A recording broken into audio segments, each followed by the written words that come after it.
Hello दोस्तों, welcome to my channel Abhishek and Vivek classes. आज हम लोग समझने वाले हैं इंडियन प्लेट्यू के बारे में। इससे रिलेटेड जितने भी क्वेश्चन आपके एग्जाम में बनते होंगे, इस वीडियो को देखने के बाद मेरी गारंटी आपके एक भी क्वेश्चन इस टॉपिक से नहीं छूटने वाले हैं। तो हम लोग बिना किसी देरी के स्टार्ट करते हैं इंडियन प्लेट्यू के बारे में। देखिए, प्लेट्यू पढ़ने से पहले आपको पता होना चाहिए डिफिनेशन की प्लेट्यू किसे कहते हैं, यानी पठार कहते किसे हैं, पहाड़ किसे कहते हैं, पर्वत किसे कहते हैं, या इसकी डिफिनेशन आपको पता होनी चाहिए। ठीक, तो इसको पहले समझ लेते हैं। देखिए, मान लेते हैं कि ये हमारा 1000 मीटर ये हमारा नीचे ज़मीन है, ये ज़मीन से 1000 मीटर ऊंची लाइन है। ठीक, तो ये मान लेते हैं हमारा ये कोई ज़मीन का ऐसे ऐसे टुकड़ा था। ठीक, ये देखो, ये इस तरह से ऐसे ऐसे करके। अब देखिए, ज़मीन का वह भाग जो 1000 मीटर से ऊपर उठ गया हो, 1000 मीटर से ऊपर उठ गया हो, और ऊपर ये आपका ट्रायंगुलर शेप में हल्का सा हो, इस तरह से नोक की तरह हो, तो इसे हम बोलते हैं पर्वत, या इसे बोलते हैं इंग्लिश में क्या, माउंटेन।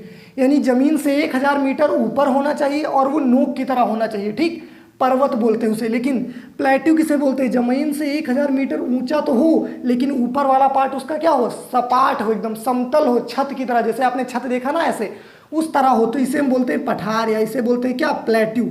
अब देखिए, अगर ऐसा टुकड़ा जो ज़मीन से 1000 मीटर नीचे ही रह गया हो, 1000 मीटर ऊंचाई से नीचे ही रह गया हो, और वो हल्का प्लेन टाइप में हो, तो इसे हम बोलते हैं मैदान। इसे क्या बोलते हैं, मैदान बोलते हैं। अब ऐसा टुकड़ा जो 1000 मीटर से ऊंचा ही रह गया हो और ट्रायंगुलर शेप में बन गया हो, तो इसे हम बोलते हैं पहाड़। इसे क्या बोलते हैं, पहाड़। अब शायद आपको अंतर इनमें समझ आ गया हो। अब हम लोग पढ़ते हैं इंडियन प्लेट्यू के बारे में। ठीक, अब हम लोग पढ़ना स्टार्ट करते हैं इंडियन प्लेट्यू।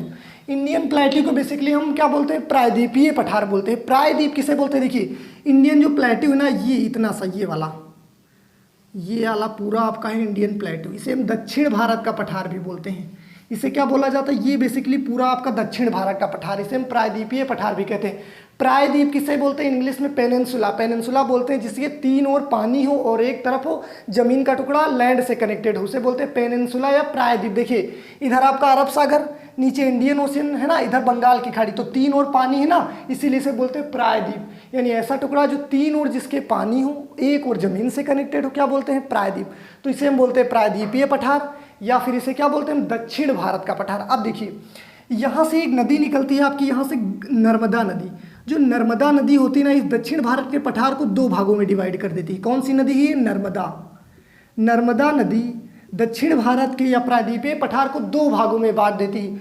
ऊपर वाला मध्यवर्ती या उच्च भूमि का पठार, देखिए इंडिया की ये वाला पार्ट आप देखेंगे तो मध्य में आ रहा, बीच में, इसीलिए इसे बोलते हैं मध्यवर्ती या उच्च भूमि का पठार। और नर्मदा नदी के जो नीचे चला गया, इसे बोलते हैं हम लोग दक्कन का पठार, दक्कन प्लेट्यू। क्या बोलते हैं, दक्कन प्लेट्यू पर मध्यवर्ती उच्च भूमि का पठार। अब देख लेते हैं हम इनके और कैटेगराइज करते हैं। देखिए, नीचे वाला पार्ट जो दक्कन वाला पठार है ना, जिस स्टेट में जाता है वही उसका नाम दे दिया जाता है। देखिए, ये यहाँ पर आपका छत्तीसगढ़ पड़ता है, तो छत्तीसगढ़ के निचले पार्ट को हम बोलते हैं बस्तर। छत्तीसगढ़ के निचले पार्ट को जियोग्राफी में बोला जाता है बस्तर, तो ये हो जाता है आपका बस्तर का पठार। ये क्या हो जाएगा, छत्तीसगढ़ में जाएगा तो बस्तर का पठार। ठीक, उसके नीचे और जाएगा आपका तेलंगाना में, तो तेलंगाना में जाएगा तो तेलंगाना का पठार। तेलंगाना में गया तो तेलंगाना का पठार। नीचे आंध्र प्रदेश में जाएगा तो आंध्र प्रदेश का पठार। देखिए, छत्तीसगढ़ का निचला पार्ट कहलाता है आपका बस्तर, तो बस्तर का पठार। ठीक, नीचे तेलंगाना में गया तो तेलंगाना का पठार, आंध्र प्रदेश में गया तो आंध्र प्रदेश का पठार। देखिए,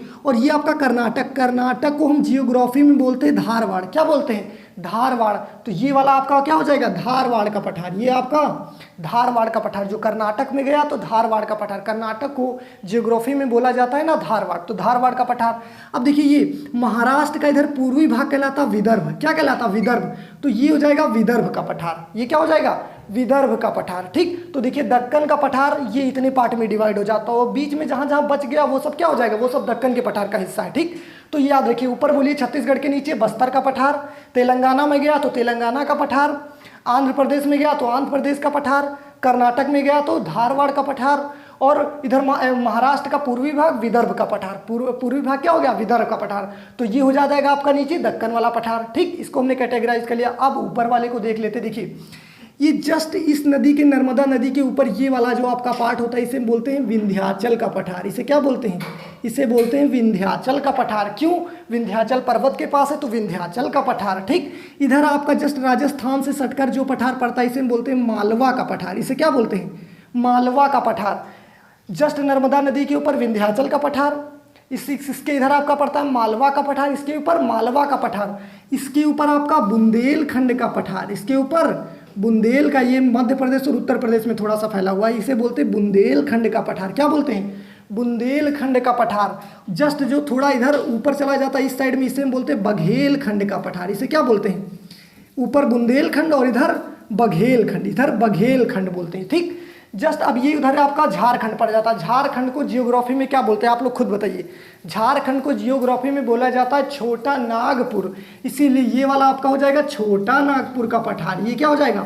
छोटा नागपुर का पठार। देखिए नर्मदा नदी के जस्ट ऊपर विंध्याचल का पठार, इधर आपका मालवा का पठार, बुंदेलखंड, बघेलखंड और ये आपका छोटा नागपुर का पठार। अब देखिए बीच में ये आपका हो जाता दरार। ये होती, देखो दरार के आज से लगभग हजारों करोड़ों साल पहले इस जगह पर एक थोड़ा सा दबाव आ गया। दबाव का मतलब ये जमीन जो ऊपर थी 1000 मीटर से, ये थोड़ा सा क्या आ गई, ये हल्का सा नीचे आ गई, है कि नहीं? तो इस दरार को हम बोलते हैं मालदा दरार। इस दरार को क्या बोलते हैं? मालदा दरार। मालदा दरार और मालदा दरार, और ये वाला आपका इधर पड़ता है मेघालय का पठार। तो देखिए ये आपका दक्षिण, ये जो छोटा नागपुर का पठार है और मेघालय का पठार, ये एक ही था पूरा, लेकिन है ना हजारों साल पहले यहाँ पर थोड़ा सा दबाव आ गया, तो इसी तरह से ये जमीन का टुकड़ा नीचे धंस गया, तो इसे हम बोलते हैं मालदा दरार। और ये आपका मेघालय का पठार, ये आपका मेघालय का पठार। देखिए जो बस्तर का पठार है ना, इसे दंडकारण्य पठार भी बोलते हैं, समझ गए कि नहीं? छोटा नागपुर पठार से एक बहुत फेमस नदी निकलती है, आप लोग उसका नाम बताइए, क्या नाम है उसका? उसका नाम है दामोदर नदी, इसीलिए इस पठार को बोलते हैं दामोदर नदी घाटी पठार। दामोदर नदी घाटी पठार। अब आप लोग शायद समझ गए होंगे। आप देखिए हम लोग इसको कैटेगराइज करते हैं, प्रायद्वीपीय पठार, मध्यवर्ती उच्च भूमि का पठार। इसे अगर हम लोग कैटेगराइज करें तो बताओ इसके कितने पार्ट हो गए? कैटेगराइज करके आप लोग जल्दी जल्दी आंसर दीजिए। ये आपका विंध्याचल का पठार, तो ये आपका क्या हो जाएगा? ये हमारा हो जाएगा विंध्याचल, विंध्याचल का पठार। ठीक, इसके इधर आएंगे तो मालवा का पठार, ये आपका क्या हो जाएगा? तो ये हो जाएगा हमारा मालवा। ठीक, और इधर जस्ट इसके ऊपर जाएंगे तो क्या हो जाएगा? बुंदेलखंड, तो ये हमारा हो जाएगा क्या? बुंदेलखंड का पठार। इधर आपका क्या हो जाएगा? बघेलखंड, तो ये हमारा हो जाएगा क्या? ये हो जाएगा हमारा बघेलखंड। ठीक, और जस्ट ऊपर जाएंगे इधर तो आपका क्या हो जाएगा? छोटा नागपुर, तो ये आपका क्या हो जाएगा? ये हो जाएगा हमारा छोटा नागपुर। ठीक, और ऊपर जाएंगे तो मेघालय का पठार, और उधर जाएंगे तो मेघालय का पठार। ठीक, तो इसको हमने कैटेगराइज कर लिया। अब आपसे हम कुछ क्वेश्चन पूछते हैं, आप आंसर दीजिए। सबसे ज्यादा सोना कहाँ पाया जाएगा? कौन से पठार में? इन सब में बताइए। धारवाड़ का पठार, कर्नाटक में कोलार सोने की खान, कितना फेमस है सोने के लिए। देखिए जो पठार होते हैं ना बहुत ऊंचाई पर होते हैं, तो बताइए उनसे आपको क्या क्या चीज़ें मिल सकती हैं? उनको आप खोदेंगे तो उसमें कोयला मिलेगा, खनिज है ना, और सोना चांदी इस तरह की चीज़ें मिलती है। माइनिंग के लिए फेमस होते हैं, और ऊंचाई पर होते हैं तो इनसे क्या निकलते हैं? जलप्रपात, झरने वगैरह निकलते हैं। समझ गए कि नहीं समझ गए? छोटा नागपुर पठार कोयले के लिए फेमस है। झारखंड जाएंगे, झरिया, बोकारो, कोयले की खानें कितनी सारी यहाँ पर है।